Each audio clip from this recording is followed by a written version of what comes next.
Madame, Monsieur, bonsoir. À la une de ce journal, le président de la transition veut des résultats, pas des explications. Des paroles de Ibrahim Traoré répétées par Maître Kilem de Tambela à ses collaborateurs.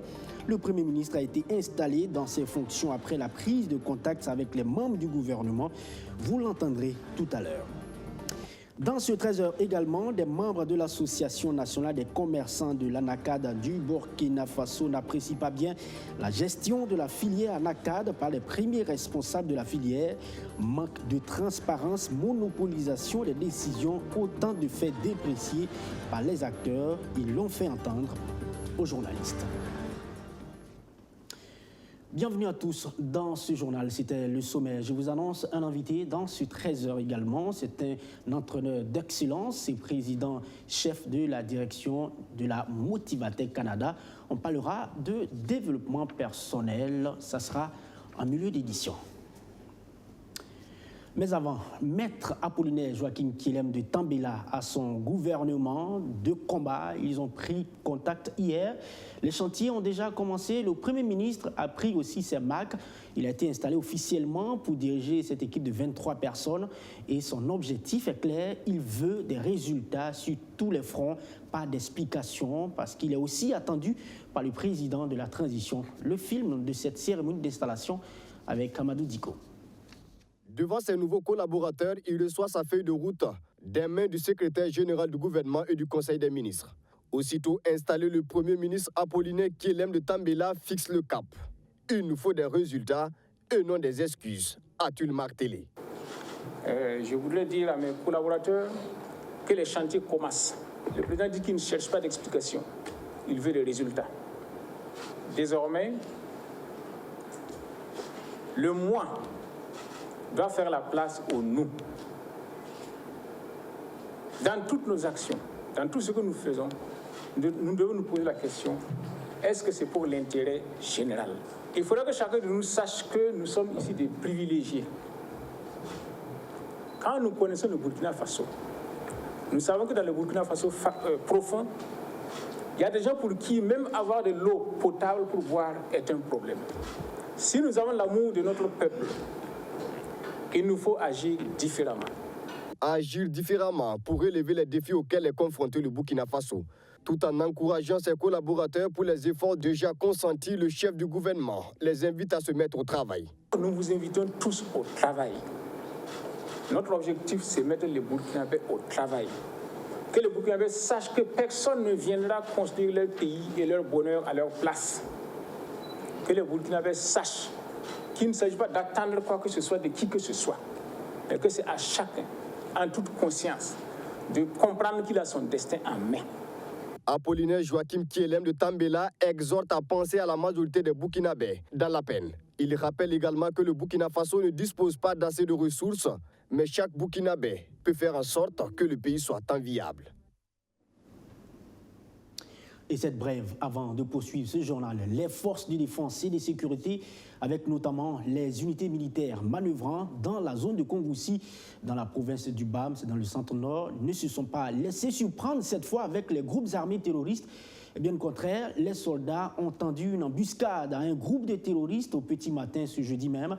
L'armée annonce que la brutalité des feux combinés à l'effet de surprise a créé la débandade dans les rangs ennemis. Bilan, 5 terroristes ont été abattus et leur armement saisi. Des motos et des moyens de communication ont également été récupérés. Aucune perte en vie humaine ni de blessés enregistrés chez nos forces de défense et de sécurité, informe le chef d'état-major général des armées à travers un communiqué.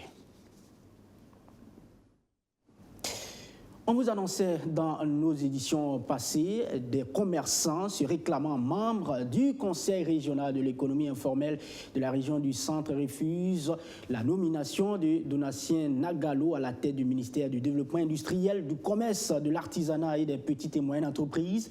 Le ministre du Commerce en question devait être installé ce matin, mais la cérémonie d'installation a été reportée. Des commerçants sortis nombreux ce matin, donc à proximité du ministère, disent encore non, car le sieur Roch Donatien Nagalo serait trempé dans des faits d'escroquerie.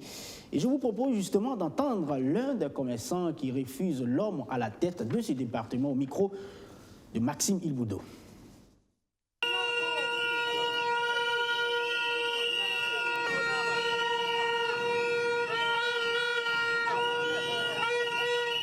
Vous voyez, tous c'est des petits commerçants qui sont là pour montrer leur mécontent.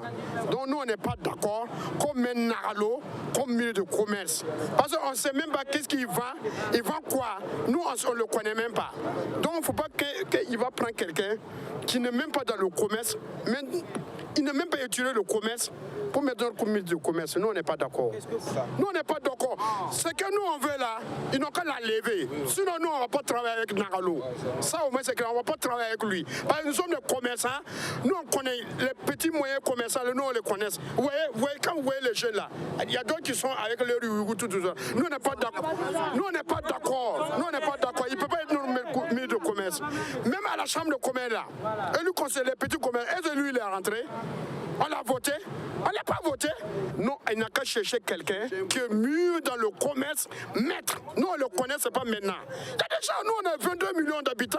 Donc, c'est un Nagalo seulement qui peut gérer le commerce. Ce n'est pas possible. Est-ce que lui, il a considéré la chambre de commerce?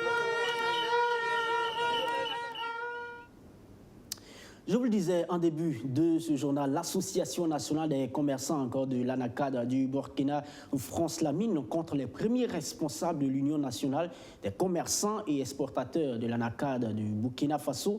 L'association reproche justement à leur fêtier maire une mauvaise gestion de la filière axée justement sur le manque de transparence, de communication et surtout la monopolisation de cette filière par le président sortant.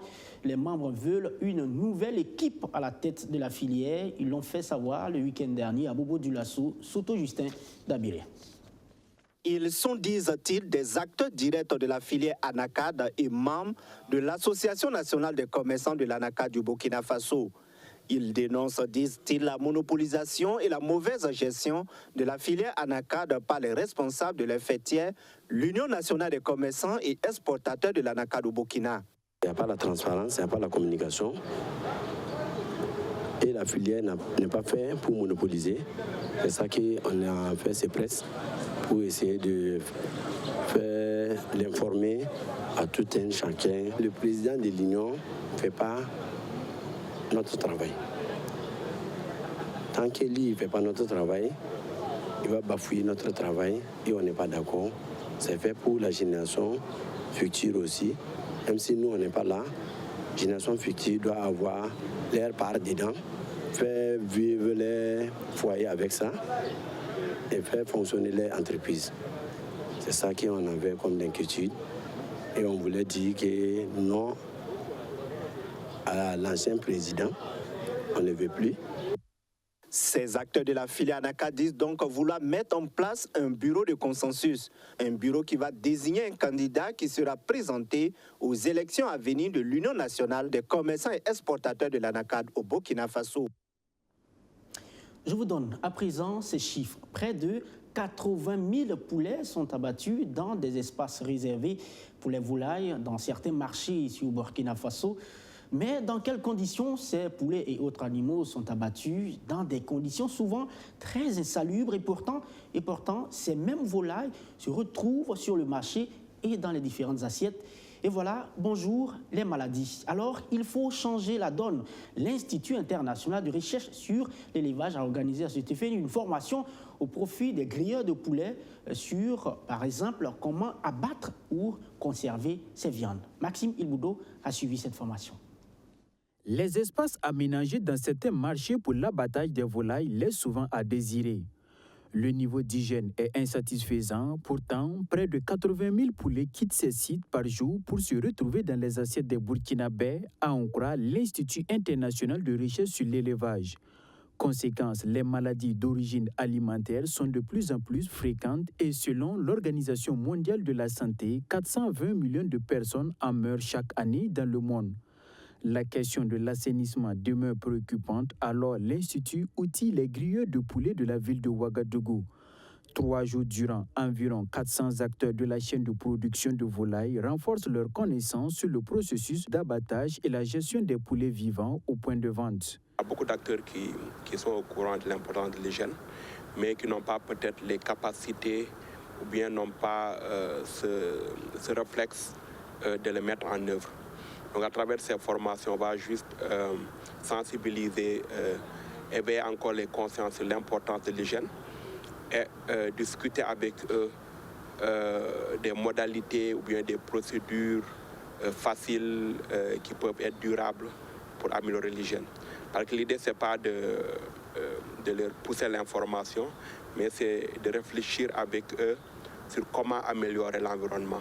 Selon une étude réalisée par l'Institut international de recherche sur l'élevage, sur 100 poulets abattus dans le marché informel, au moins 40 ne respectent pas les règles d'hygiène. La délégation spéciale de la commune de Ouagadougou mise alors sur la sensibilisation des acteurs pour changer la donne. Quand ces acteurs sont sensibilisés, quand ces acteurs ont une bonne volonté de le faire, il n'y a pas de problème qu'à notre niveau, on ne puisse pas exploiter ces résultats. Mais nous ne pouvons pas exploiter ces résultats si eux-mêmes ils ne s'impliquent pas davantage. Donc notre souhait est qu'à la suite de cette étude-là, que les résultats qui seront produits puissent être servis pour améliorer, pour conduire d'autres partenaires à donner ces types d'initiatives au profit de la commune de Ouagadougou. L'expérimentation va concerner un échantillon de 190 points de vente. Les résultats seront portés à l'appréciation des politiques pour une mise à l'échelle. On est des chercheurs, on développe des initiatives, des modèles qu'on teste et puis qu'on suit, qu'on évalue pour voir un peu l'impact. Donc il y aura un rapport à la fin pour documenter ce qui a changé, quels sont les problèmes ou bien pourquoi ça ne marcherait pas, pourquoi ça a marché, pour pouvoir partager ça avec les autres qui vont aussi faire la même chose. À travers le projet Poule Poach, l'idée est d'améliorer la pratique des grilleurs pour un système alimentaire plus sécurisé. Il est cofinancé par la Fondation Bill et Melinda Gates et le programme de recherche sur l'agriculture pour la nutrition et la santé. C'est un exercice qu'on pourrait qualifier de suivi et évaluation. Le Fonds du développement culturel et touristique était sur le terrain pour visiter les acteurs culturels qui ont obtenu un financement à travers son canal. Plus d'1,2 milliard de francs CFA ont été remis à ces promoteurs comme subvention. Et le mieux qu'on puisse dire pour l'instant, c'est que l'argent donné a pu servir à une bonne cause, ce qui donne justement une grande satisfaction au fond. Et Luc Palbeghem nous fait le compte-rendu. Après le financement de 74 projets culturels à hauteur de 1,277 milliard de francs CFA, le Fonds de développement culturel et touristique descend sur le terrain pour s'assurer de la bonne utilisation de la subvention accordée aux promoteurs culturels. Les récréatrales font partie des bénéficiaires du fonds. Cette association évoluant dans le domaine des arts de la scène est à pied d'œuvre pour son rendez-vous majeur dans les jours à venir. Sur place, 300 de personnes de 18 nationalités s'activent pour transformer la rue en un théâtre géant durant le festival. À former les femmes des récréatrales, les dames des récréatrales, les organiser en association, à accompagner les jeunes du quartier à travers des formations artistiques et la création d'un spectacle. On a montré le gros chantier des récréatrales qui va être déployé dans... Enfin, les scénographes ont déjà commencé à investir la rue. Et donc, dans une semaine, ça va être le grand rendez-vous de la beauté, de la fête. Les récréatrales ont bénéficié de 18 millions de francs CFA pour leur projet. Quant à la compagnie Marbayassa, au même quartier Gounguin de Ouagadougou, c'est un peu plus de 14 millions qu'elle a eu comme accompagnement. On a bénéficié du PECGC. Voilà, et on a travaillé sur un projet dénommé Trait d'Union. Le partenaire est venu voir nos acquis, voilà, et puis connaître le lieu de la compagnie et voir dans quel domaine nous évoluons. Et ça m'a fait vraiment plaisir que le fonds soit venu nous rendre visite. Parce que ça prouve que quelque part, on fait un travail qui marche. Et ça, c'est un honneur pour nous. Le Fonds de développement culturel et touristique et l'assistance technique de l'Union européenne ont pu toucher du doigt ce qu'ils ont accompli en soutenant jusqu'à 74 projets. Vraiment, je suis grandement satisfaite. Il est très important de venir sur le terrain pour visiter. On apprécie mieux parce que quand on apprécie sur la base des documents, c'est pas évident. Là, je suis ébahie, je vois que c'est toute une organisation, toute une entreprise. Et franchement, je suis comblée, je suis fière que le FDCT ait contribué également à cette réalisation. C'est une tournée qui vise à s'assurer du suivi des interventions du Fonds de développement culturel et touristique. Les porteurs reçoivent les équipes de suivi à leur siège. Cette deuxième mission conjointe de suivi terrain des projets est prévue du 19 au 31 octobre 2022. Nous recevons maintenant dans ce journal Renaud Chouaké. Il est entraîneur d'excellence et président, chef de la direction de la Motivatech Canada. Renaud Chouaké, bonsoir. Bonsoir. Et bienvenue sur le plateau de BF1. Merci, je salue vos nombreux téléspectateurs. Merci bien. Alors, on va commencer tout de suite. Vous êtes ici justement à Ouagadougou dans le cadre d'un séminaire spécial, le 30 octobre. Oui. Eh bien, et vous allez justement entretenir le public burkinabé sur une thématique assez spécifique. Vous parlez justement d'améliorer votre état économique, quel que soit l'état de l'économie. Juste pour commencer, qu'est-ce qu'on est censé justement comprendre par cette thématique? Oui. L'économie personnelle est au cœur des préoccupations des citoyens, des familles. Comme je le dis souvent, ne me dites plus que ça ne va pas et que vous avez des problèmes. Des fois, c'est l'économie qui est la source de tous vos problèmes. La source du mal est de n'avoir pas cherché à comprendre comment fonctionne son économie personnelle. Parce que si on maîtrise son économie personnelle, peu importe l'environnement de l'économie générale, on va s'en sortir. En réalité, l'économie générale est le résultat de toutes nos économies personnelles. Nous voulons une citoyenneté économique. Voyez-vous, on veut que le paradigme change pour que les uns et les autres prennent conscience que, écoute, c'est l'économie enfin qui était notre problème. Si on peut comprendre que l'économie va nous permettre de gagner, de nous en sortir, de réussir, d'avoir la victoire, de changer notre vocabulaire et de changer nos façons de faire, alors c'est sûr que les uns et les autres iront mieux. Et on pourra désormais pas poser la question aux gens comment ça va, mais leur demander comment va ton économie. D'accord. Donc, en clair, on parle d'économie personnelle, c'est-à-dire que c'est quoi, les ressources financières qu'un individu est censé avoir ou bien est censé chercher à avoir, on va le dire clairement. Je crois qu'il y a une différence entre l'économie et l'argent. L'argent est la partie visible d'une usine qui s'appelle l'économie. L'économie personnelle, c'est les activités qu'une personne mène pour produire, pour consommer.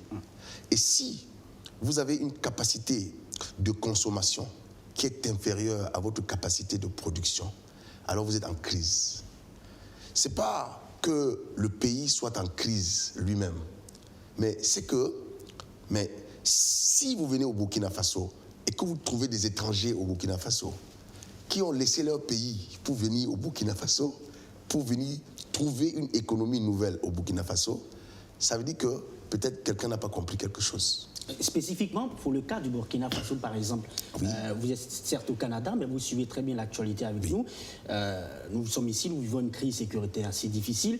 Comment justement, dans ce contexte-là, on peut utiliser l'économie personnelle pour pouvoir s'affirmer? J'ai constaté, depuis que je suis arrivé mardi au Burkina Faso, ce merveilleux pays, que les gens mènent leurs activités. Peut-être que je ne connais pas à quelle échelle par rapport à avant lorsqu'il n'y avait pas la crise sécuritaire. Mais croyez-moi, dans d'autres langues que j'ai apprises, comme le mandarin, la crise est une chance. Parce qu'au cœur des crises se révèlent des opportunités. Les gens qui sont défaitistes, les gens qui sont fatalistes, baissent les bras et trouvent des prétextes lors des crises pour expliquer leurs échecs. Mais les gens qui sont volontaristes, les gens qui sont possibilistes trouvent que les opportunités ne manquent pas, ce sont des opportunistes qui manquent. Ce paradigme cet état d'esprit de développeur, de possibiliste. C'est ça qu'il faut avoir. Et ce n'est pas une théorie. Parce que partout ailleurs où il y a eu du développement, il y a eu du chaos. Il y a eu des chocs qui ont surpris tout le monde. Mais voyez-vous, l'espèce qui va dépasser le choc, c'est l'espèce qui a décidé de ne pas abandonner. Donc nous devons être des jusqu'au-boutistes. C'est notre pays, on n'ira nulle part. Et si on prend le cas aujourd'hui des personnes déplacées internes qui sont estimées à des millions aujourd'hui et qui, certains rêvent tout simplement de retourner sur les terres natales d'origine, comment dans ce contexte-là, quelqu'un peut justement chercher à s'affirmer? Même en temps de paix, il y a toujours des personnes qui se retrouvent en situation très difficile. Des enfants de la rue, des personnes qui ont tout perdu par leur faute ou bien par la faute de la société. Aujourd'hui, la citoyenneté active de ce pays va se mettre au travail justement pour aider ceux qui sont déplacés. Ce n'est pas notre faute s'il y a eu cette crise. Nous pensons qu'il y a toujours un avant une histoire, un pendant une histoire et un après une histoire. Les gens conséquents planifient l'après, pendant. Ils n'attendent pas, ils savent que ça passera. Ce moment aussi passera. Mais écoutez, ce que je dis est d'une profondeur éternelle. Je ne connais pas une situation permanente qui est restée pour toujours. Je n'ai jamais connu ça dans l'histoire. Même nos aînés qui ont des cheveux blancs vous le diront, que nous avons traversé des situations. Celle-ci, on la traversera aussi.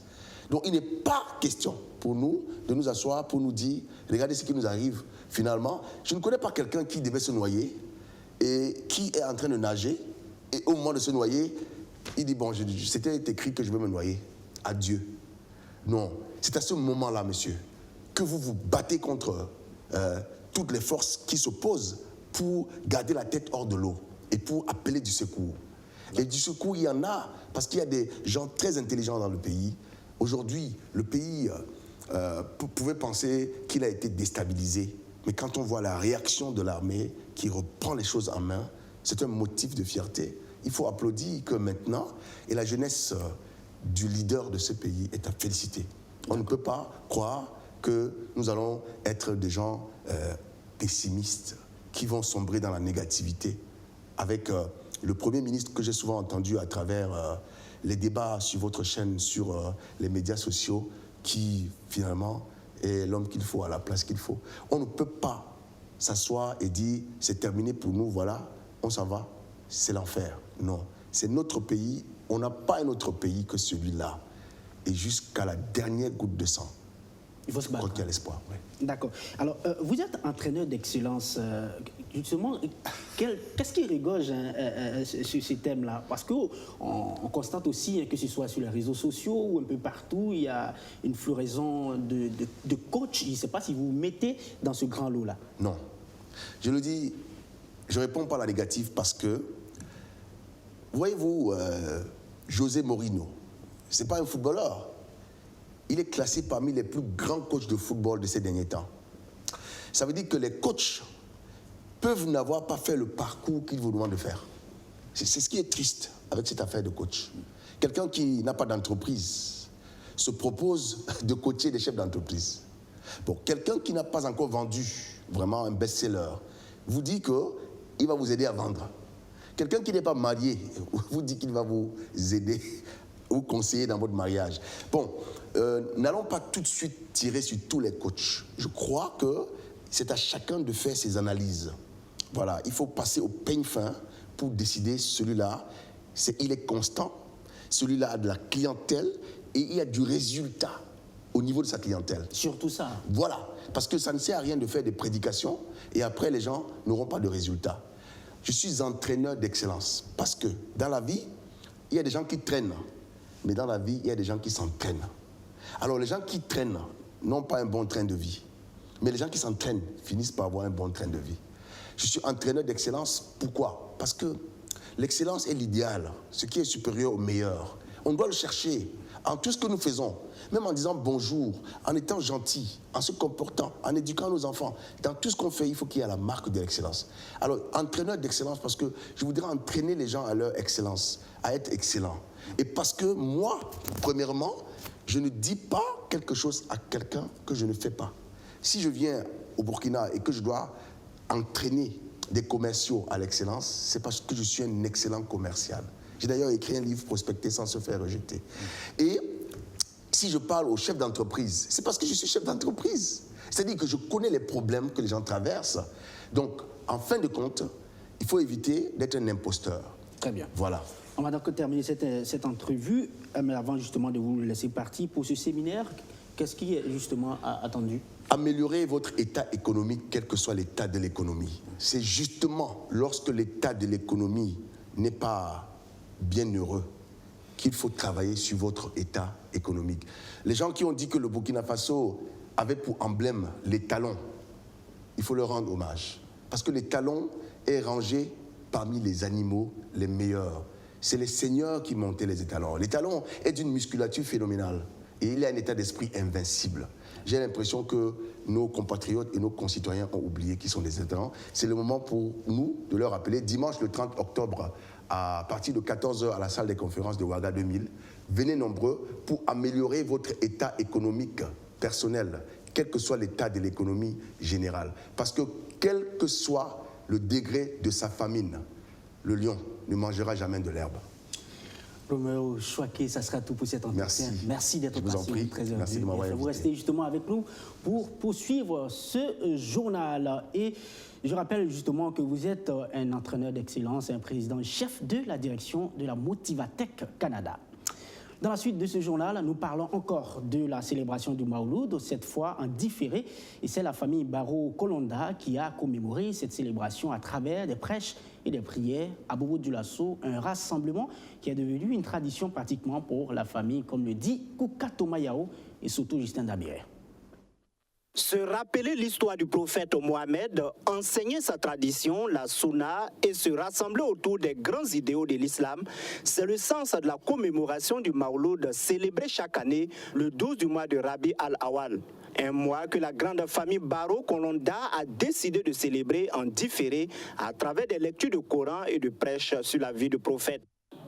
La grande famille Barrow Kolonda fête le Mawlud en différé. Et cette année, nous n'avons pas dérogé à la coutume. On s'est retrouvés ce matin pour rendre hommage, magnifier notre prophète, Mohammed sallallahu alayhi wa sallam. Au cours de cette journée, nous souhaitons une seule chose, la paix au Burkina. Et que Dieu passe nous débarrasser de ces forces du mal. Voilà, et que notre pays retrouve sa quiétude d'antan. Un acte de foi bien apprécié par les amis et connaissances de la famille Barrow. C'est une célébration qui permet aux musulmans de se ressourcer et de mettre en pratique les enseignements du prophète. Ce que les marabouts sont en train de dire, parce que c'est l'histoire du prophète qu'ils sont en train de raconter aux gens, mais pas pour rien. C'est pour que les musulmans, le monde même, prennent le chemin du prophète. Donc, le chemin là, c'est la paix. Et c'est l'amour entre nous. C'est le chemin tracé par le prophète que nous célébrons. Nous formulons des bénédictions à l'endroit des musulmans. Que Dieu élève l'islam. J'ai toujours dit aux musulmans, il faut toujours compter sur Allah. Si tu aides quelqu'un à faire sa campagne, il te sera toujours reconnaissant et te donnera une place. Tu ne peux pas aider le grand Allah et il va t'abandonner. C'est pour cela que nous restons fidèles à la cause de Allah jusqu'à notre dernier jour.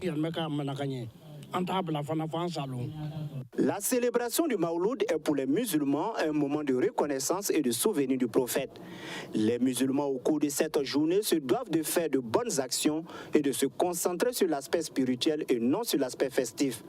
Des prières et des invocations pour tout musulman et aussi pour la nation, surtout dans ce contexte sécuritaire difficile, ont été faites afin que la paix revienne au Burkina Faso.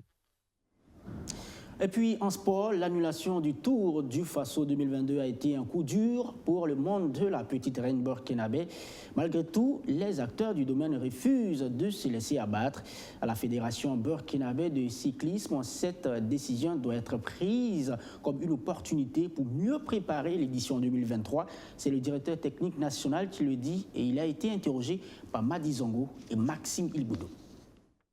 La guerre injuste imposée au Burkina depuis plus de 7 ans a contraint le gouvernement à annuler le Tour du Faso 2022. Mais le monde de la petite reine refuse de se laisser abattre par une telle annonce. Pour Martin Sawadgo, il faut en faire une opportunité pour mieux préparer l'avenir. Et c'est une occasion pour nous de s'asseoir, de faire une très bonne évaluation de la saison passée et tranquillement, on va voir comment on peut rebondir. Créé en 1987, le Tour du Faso fait partie de la chaîne de développement du cyclisme au Burkina. Chaque édition est l'occasion d'envoyer des coureurs en stage à l'étranger. C'est le cas cette année de Paul Domon et Mathias Sorgo. Vous savez que l'organisation du Tour du Faso a eu plusieurs aspects. Il y a d'abord les stages qu'on devait rentrer au regroupement. Il y a aussi des coureurs que nous avons pu envoyer à l'extérieur pour des formations, à savoir Mathias qui est rentré de France, qui était dans une équipe aussi très très renommée. Paul qui a intégré l'équipe continentale d'Afrique du Sud et qui participe à des grandes courses. Voilà, tout de suite il vient de rentrer de l'Iran, ensuite le Tour de l'Australie. Donc tout ceci là, je pense qu'il faut les maintenir. Dans la perspective du Tour 2023, d'autres jeunes seront plus aguerris en plus de ces deux stars des routes burkinabè. Il y a des jeunes coureurs, c'est-à-dire qu'il y a les Koné Souleymane qui sont là, et ensuite il y a les Mouni Vincent qu'on a essayé d'injecter un peu dans les courses au niveau de Chantal Biya, voilà, les Dawende et autres. Je pense qu'aujourd'hui, c'est une occasion pour nous de s'asseoir, de faire une très bonne évaluation de la saison passée et tranquillement, on va voir comment on peut rebondir en termes de dynamisation même, non seulement de tous les clubs et ensuite même de l'équipe nationale. Les obstacles sont des choses effrayantes que vous apercevez lorsque vous détournez les yeux de vos objectifs. On termine ce 13h avec cette page triste. Après Noufou Ouedraogo, le monde du football burkinabé est de nouveau en deuil. Il pleure la disparition de Ladi Koulibaly, décédé hier à Bobo Dioulasso, ancien joueur du RCB, des Silus de Bobo Dioulasso et des étalons dans les années 80-90. Ladi Koulibaly a marqué sa génération par son élégance au milieu de terrain. Après donc sa carrière de joueur, Ladi a encadré des équipes comme l'USCO de Banfora, le RCB, l'USFRA, l'USFA et Salitas FC qu'il a qualifié dans les phases de la Coupe de la Confédération à 2 reprises. Voilà, c'est sur cette note que nous mettons un point final à ce journal. Merci à vous tous de l'avoir suivi. Je vous retrouve demain à 13h ici même pour une autre session d'information. Restez avec nous, les programmes se poursuivent sur BF1 et très bel après-midi.